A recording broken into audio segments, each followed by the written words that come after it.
हर हर महादेव। जय मां पार्वती।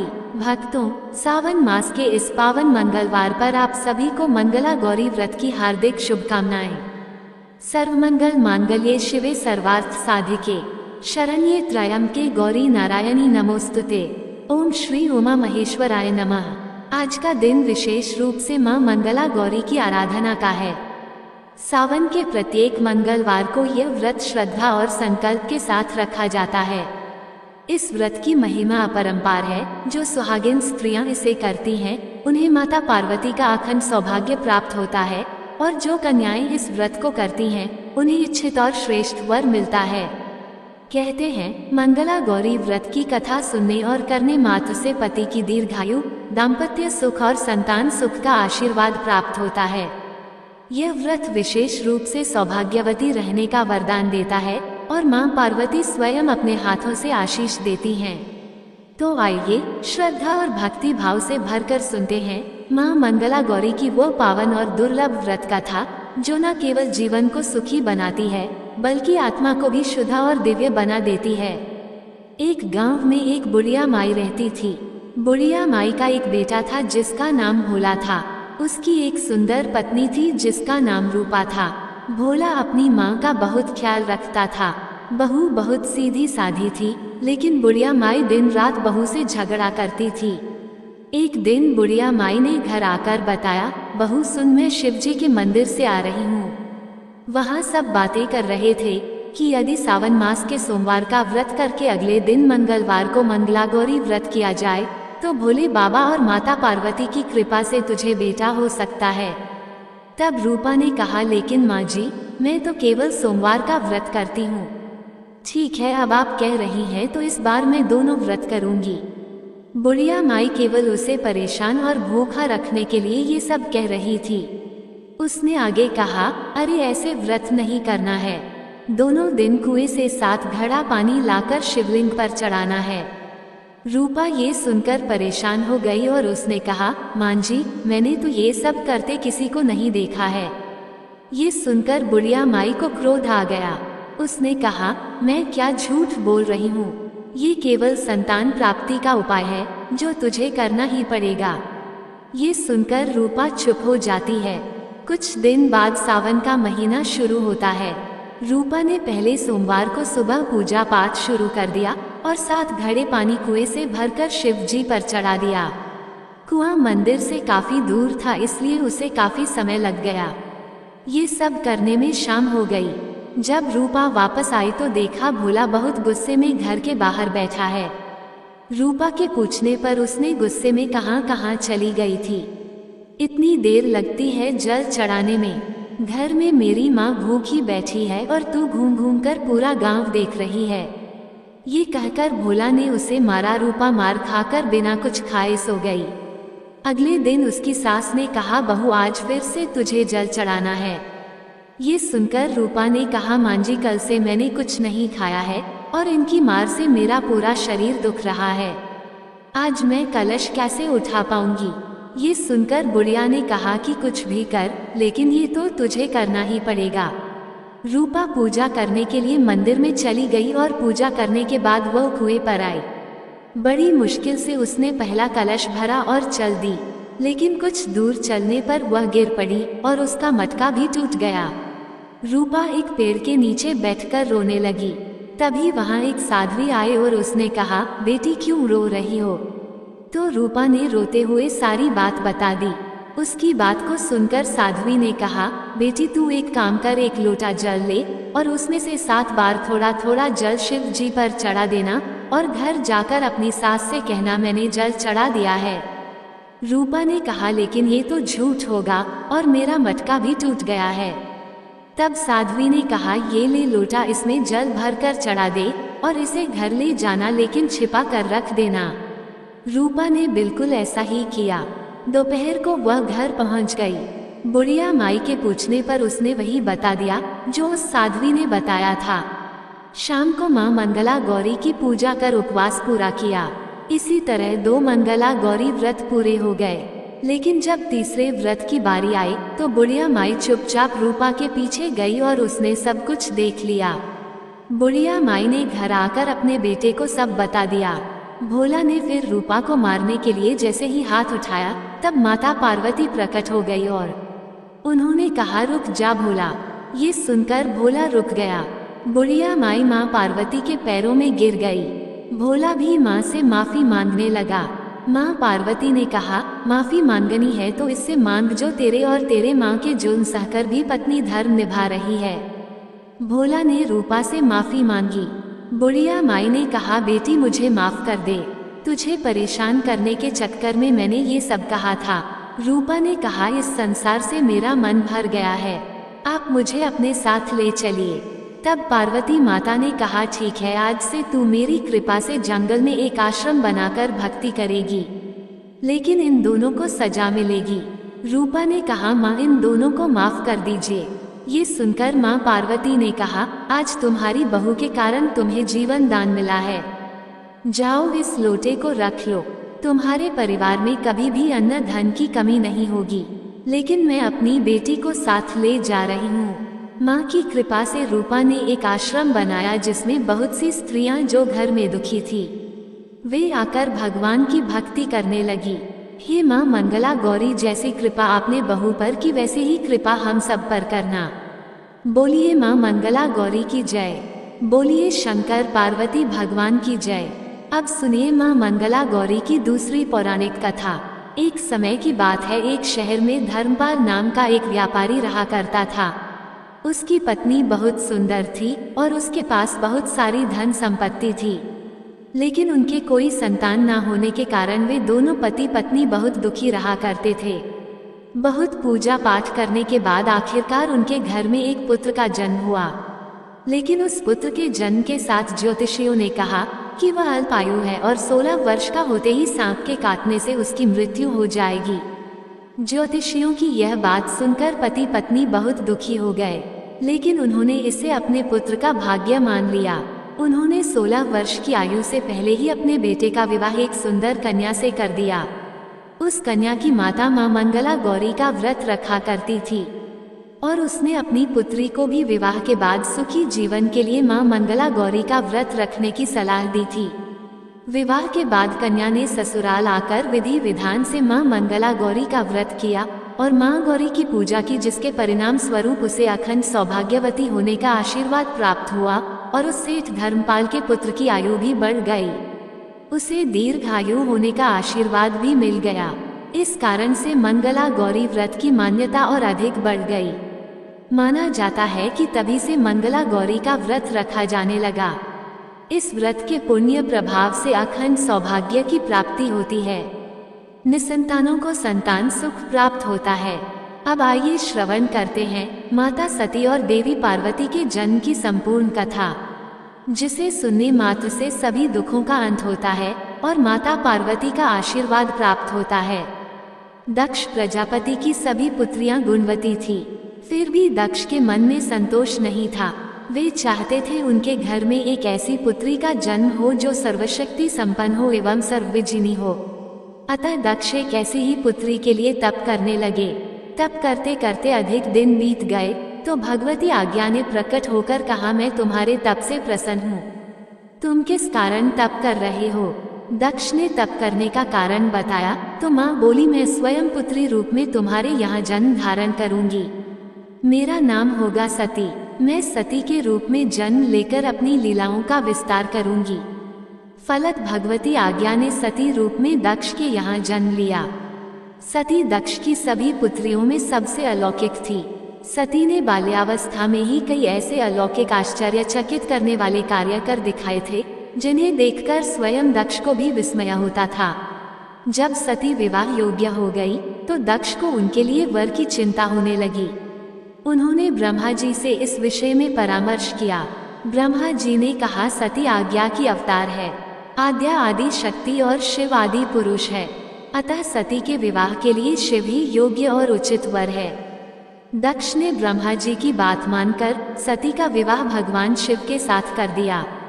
सती कैलाश में जाकर भगवान शिव के साथ रहने लगी। भगवान शिव दक्ष के दामाद थे, किंतु किसी वजह से दक्ष के हृदय में भगवान शिव के प्रति बैर और विरोध भाव पैदा हो गया। एक बार देवलोक में ब्रह्मा ने धर्म के निरूपण के लिए एक सभा का आयोजन किया था।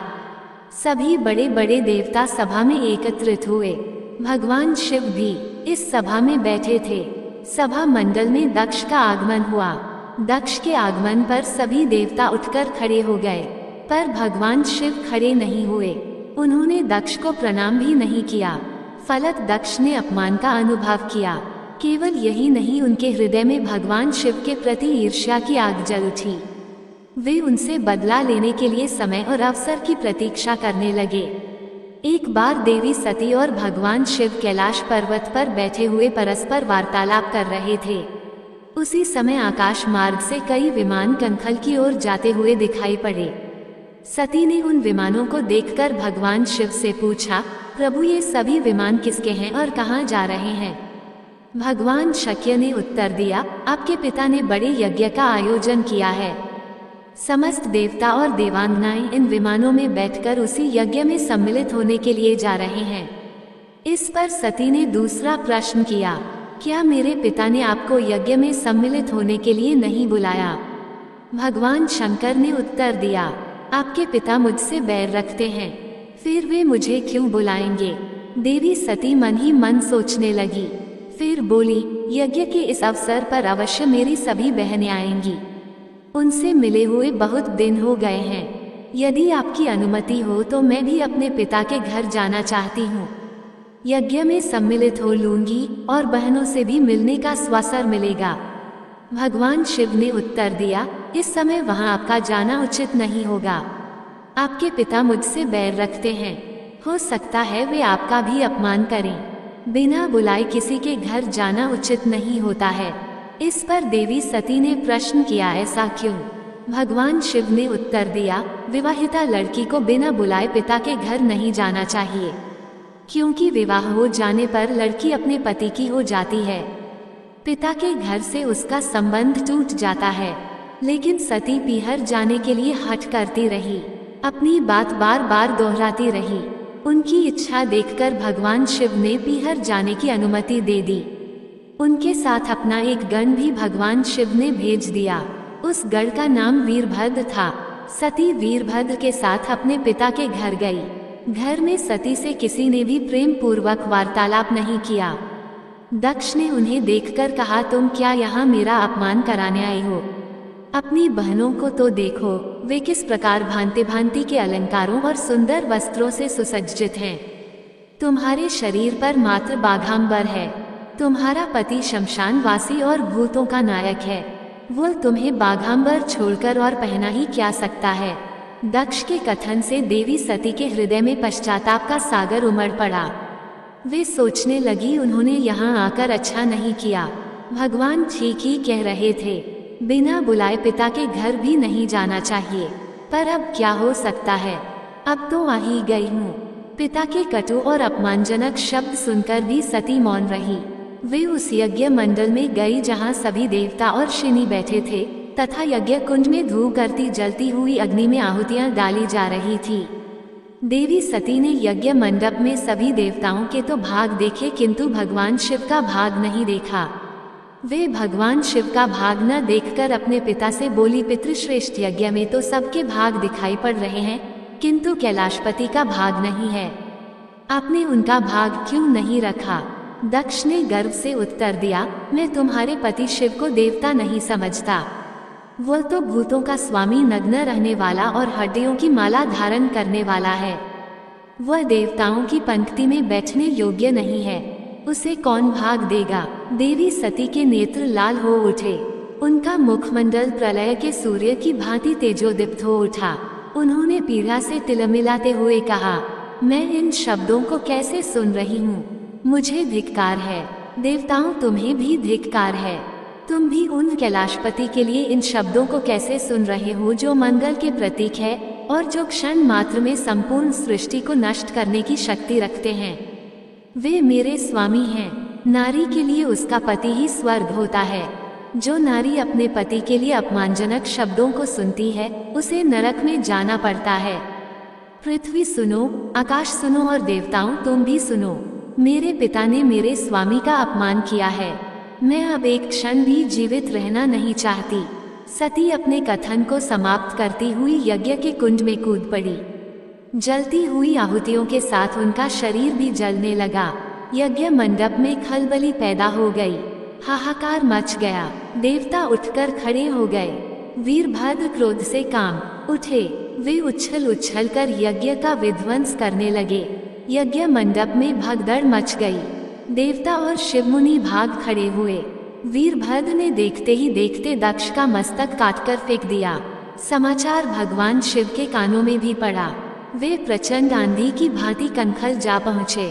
सती के जले हुए शरीर को देखकर भगवान शिव अपने आप को भूल गए। सती के प्रेम और उनकी भक्ति ने भगवान शंकर के मन को व्याकुल कर दिया। उन शंकर के मन को व्याकुल कर दिया जिन्होंने काम पर भी विजय प्राप्त की थी और जो सारी सृष्टि को नष्ट करने की क्षमता रखते थे। वे सती के प्रेम में खो गए, बेसुध हो गए। भगवान शिव ने उन्मत्त की भांति सती के जले हुए शरीर को कंधे पर रख लिया। वे सभी दिशाओं में भ्रमण करने लगे। शिव और सती के इस अलौकिक प्रेम को देखकर पृथ्वी रुक गई, हवा रुक गई, जल का प्रवाह ठहर गया और रुक गई देवताओं की सांसें। सृष्टि व्याकुल हो उठी।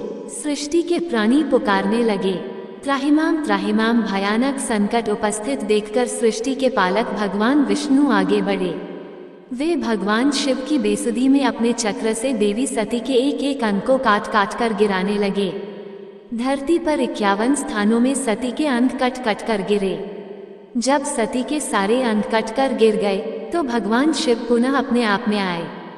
जब वे अपने आप में आए तो पुनः सृष्टि के सारे कार्य चलने लगे। धरती पर जिन 51 स्थानों में देवी सती के अंग कट कट कर गिरे थे वे स्थान आज शक्तिपीठ माने जाते हैं। आज भी उन स्थानों में देवी सती का पूजन होता है, उपासना होती है। धन्य था भगवान शिव और देवी सती का प्रेम। शिव और सती के प्रेम ने उन्हें अमर और वंदनीय बना दिया। बाद में सती के विरह में शंकर जी की दयनीय दशा हो गई। वे हर पल सती का ही ध्यान करते रहते और उन्हीं की चर्चा में व्यस्त रहते। उधर देवी सती ने भी शरीर का त्याग करते समय संकल्प किया था कि मैं राजा हिमालय के यहाँ जन्म लेकर शंकर जी की अर्धांगिनी बनूं। अब जगदम्बा का संकल्प व्यर्थ कैसे हो सकता था।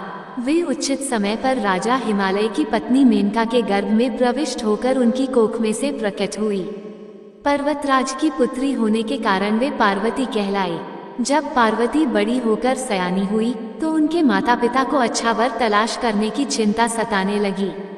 एक दिन अचानक देवर्षि नारद राजा हिमालय के महल में आ पहुँचे और पार्वती को देखकर कहने लगे कि इसका विवाह शंकर जी के साथ होना चाहिए और वे ही सभी दृष्टि से इसके योग्य हैं। पार्वती के माता पिता के आनंद का ये जानकर ठिकाना न रहा कि साक्षात जगन माता सती ही उनके यहाँ प्रकट हुई है। वे मन ही मन भाग्य को सराहने लगे। एक दिन अचानक भगवान शंकर सती के विरह में घूमते घूमते उसी प्रदेश में जा पहुँचे और पास ही के स्थान गंगावतरण में तपस्या करने लगे। जब हिमालय को इसकी जानकारी मिली तो वे पार्वती को लेकर शिवजी के पास गए। वहां राजा ने शिवजी से विनम्रता पूर्वक अपनी पुत्री को सेवा में ग्रहण करने की प्रार्थना की। शिवजी ने पहले तो आनाकानी की, किंतु पार्वती की भक्ति देखकर वे उनका आग्रह न टाल ना सके। शिवजी से अनुमति मिलने के बाद तो पार्वती प्रतिदिन अपनी सखियों को साथ लेकर उनकी सेवा करने लगी। पार्वती हमेशा इस बात का ध्यान रखती थी कि शिवजी को किसी भी प्रकार का कष्ट न हो। वे हमेशा उनके चरण धोकर चरणों ग्रहण करती और शोकचार से पूजा करती। इसी तरह पार्वती को भगवान शंकर की सेवा करते दीर्घ समय व्यतीत हो गया। किंतु पार्वती जैसी सुंदर बाला से इस प्रकार एकांत में सेवा लेते रहने पर भी भगवान शंकर के मन में कभी विकार नहीं हुआ। वे सदा अपनी समाधि में ही निश्चल रहते। उधर देवताओं को तारक नाम का असुर बड़ा त्रास देने लगा। ये जानकर कि शिवजी के पुत्र से ही तारक की मृत्यु हो सकती है, सभी देवता शिव पार्वती का विवाह कराने की चेष्टा करने लगे। उन्होंने शिवजी को पार्वती के प्रति अनुरक्त करने के लिए कामदेव को उनके पास भेजा, किंतु पुष्पायुध का पुष्पबाण भी भगवान शंकर के मन को विक्षुब्ध न कर सका। उल्टा कामदेव उनकी क्रोधाग्नि से भस्म हो गए। इसके बाद भगवान शंकर भी वहां पर अधिक रहना अपनी तपश्चर्या के लिए अंतराय रूप समझ कैलाश की ओर चल दिए। पार्वती को भगवान शंकर की सेवा से वंचित होने का बड़ा दुख हुआ, किंतु उन्होंने निराश न होकर अब की बार तप द्वारा भगवान शंकर को संतुष्ट करने की मन में ठानी। उनकी माता ने उन्हें सुकुमार एवं तप के अयोग्य समझकर बहुत मना किया, इसलिए उनका उमा नाम प्रसिद्ध हुआ।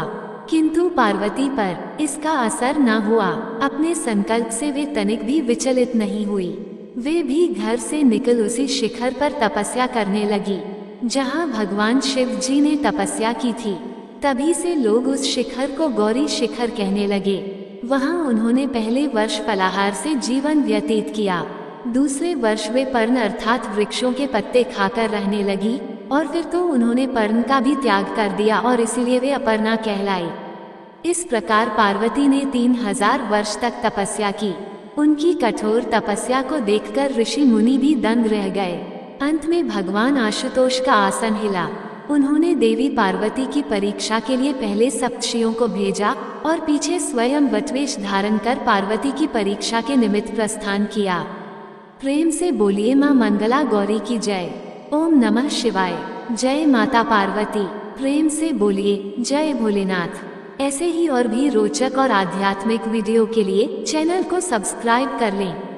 दोस्तों, आपको ये कथा कैसी लगी कृपया कमेंट करके जरूर बताएं। वीडियो पसंद आया हो तो लाइक करें और अपने दोस्तों के साथ शेयर करें। कमेंट बॉक्स में जय मां गौरी लिखना ना भूलें। फिर मिलते हैं एक और दिलचस्प वीडियो के साथ। धन्यवाद। जय श्री कृष्ण।